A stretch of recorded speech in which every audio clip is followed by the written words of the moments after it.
What's going on, y'all? Rob here, Squarewheels Auto. I'm back. I told y'all I was coming back. Y'all, if you haven't seen it, Apex Cluster is here. Check out the overview video. We'll link it somewhere up here, somewhere down there, depending on where you're watching. But this right here is going to be the installation video. I'm going to walk you through it step by step. In a nutshell, it's basically 2 screws and 2 plugs, and you're on your way. But of course, I'll walk you through it in painstaking detail because I know y'all appreciate having that transparency up front. As always, any comments, any questions, any concerns, anything I may have missed in this video, always hit me up in the comments, always hit me up on support. I'm here for you. I want to make sure y'all are enjoying these things as much as I do. Sit tight. We're going to walk through this. It's dead easy. Now, the first step in the installation is going to be to take a deep breath and relax. Realize that the instrument cluster is probably one of the most basic, most uncomplicated components of our vehicles. It's 99% read-only, meaning it's only there to read values from the vehicle and present them to you as a user. There's very little that's coming from the dash and going into the computer, so you don't need to worry about breaking anything or throwing any lights or anything like that. It's a dumb terminal, just the same way that your TV has nothing to do with your Xbox or your PlayStation. You can punch a hole in your TV and your Xbox will be just fine. It's the same concept. Take a deep breath, relax. You're not going to break anything. Ready to move on to step 2. Now, to remove your OEM instrument cluster, I went through tons of videos on YouTube. I went through tons of,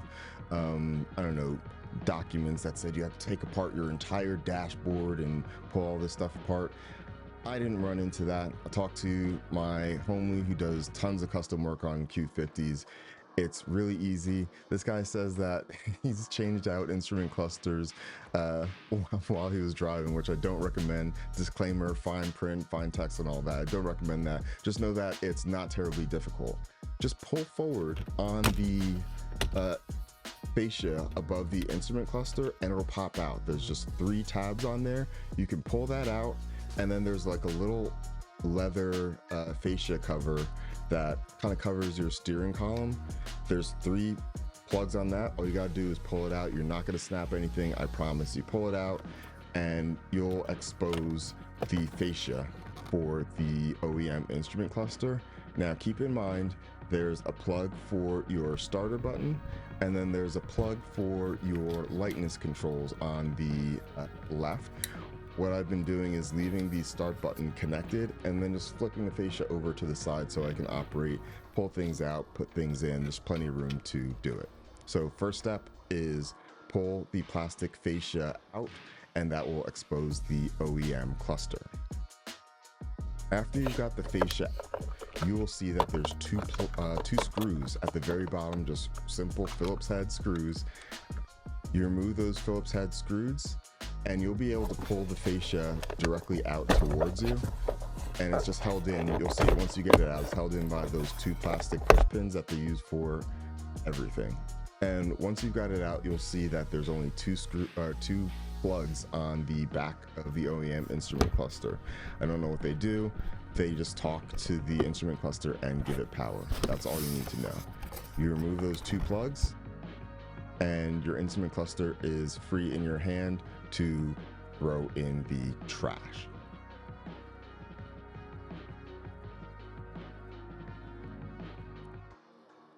Now, once you got the OEM cluster out, you're ready to perform your mileage sync. So go ahead and take that OEM cluster out of the trash, bring it back. You're not done with it yet.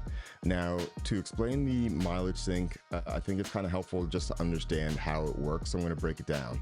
Think of the cable that comes in the kit as a glorified, sync cable.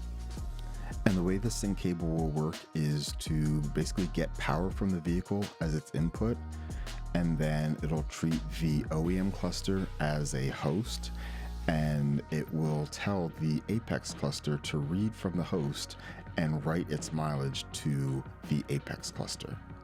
So as you can see here, I've got the Apex cluster over here.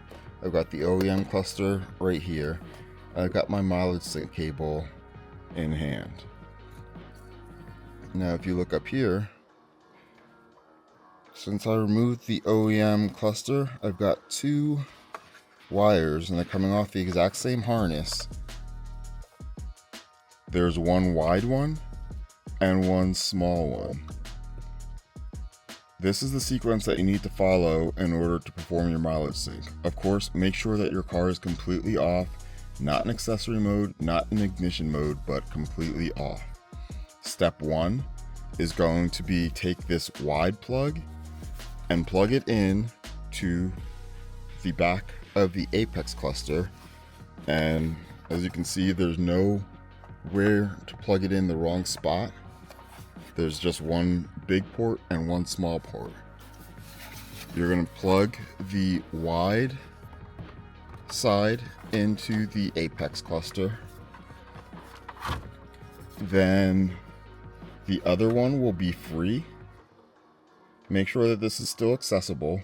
And what you're going to do is take your trusty mileage sync harness and take the female end of it, plug it into the male end of this plug here. No way to plug it in wrong, right? What you're left with is the two input ends, is what I'm going to call them. The next step in the process will be to plug the first plug, and they're exactly the same, they don't matter, it's just about the sequence. But you're going to plug the first one into the other hole on the back of the Apex cluster. Right here, again, can't get in the wrong spot. And then the last step will be to plug in this last plug from the mileage sync harness into the back of the OEM cluster here. Once you do that, both of the clusters will light up and you should see the mileage, the matching mileage from your OEM cluster show up on your Apex cluster. Now, I'm not doing it because I've already done the mileage sync and I don't want to, kind of re-sync the mileage. So, oh yeah, another thing, while you have the mileage sync harness installed, you can and probably will see a chassis control system error on either the Apex cluster or the OEM cluster. That's fine, it's perfectly normal. It'll go away once you remove the mileage sync cable and you just install the cluster as it is. But basically, you'll see here, my mileage is already synced and updated. So now I know that I can just complete my install, remove the mileage sync harness, and then plug that other plug right into the back of the Apex, plug in your plug in your USB and your HDMI, and then button it up and you will be ready to go. So I've already gotten a head start.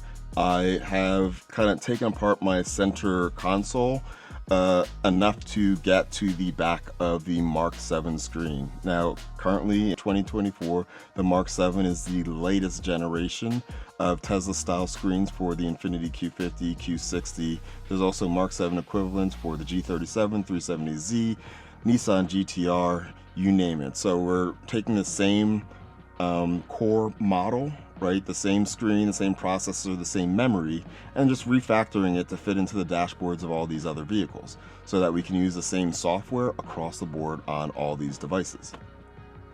What I'm doing is pulling the Mark 7 out of its spot one more time for this project, and the whole reason is because the Apex cluster interfaces with the Mark 7 through an HDMI cable. So all I'm doing is plugging the HDMI cable into the back of the screen here. The little ridged edge is out. I'm taking the other end and routing it through this cute little hole here. There's a spot right next to the vent where there's plenty of room to route any wires through. So now I've got this cable just hanging out and ready for me to plug in the digital dash. From here, I can go ahead and replace or reseat the screen. It is a little tight back here with all this stuff. Just tuck it in as best you can. Make sure your top screen is seated securely, and then this one will fit in place just fine. And it's ready for me to screw it back in place. Here's the USB cable. Now you're gonna want to route this through probably to underneath in your footwell, and just be able to tuck it, back here behind this panel. You're gonna want this to be relatively accessible, because you're gonna plug in a thumb drive here for any firmware updates. So the business end of this goes in this spot right here, and the HDMI goes in right here. Now this USB cable comes with a 90-degree bend on it, so it's not going to be pushing out too far, and it's not going to be getting kinked up behind the digital dash. I guess if you could find a 90-degree HDMI cable, it would be better, but obviously mine is just straight, so I'll see how it goes.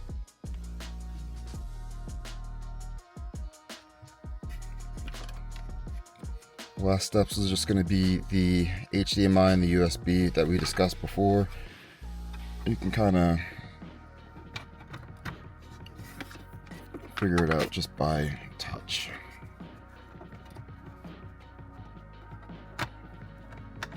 There she goes.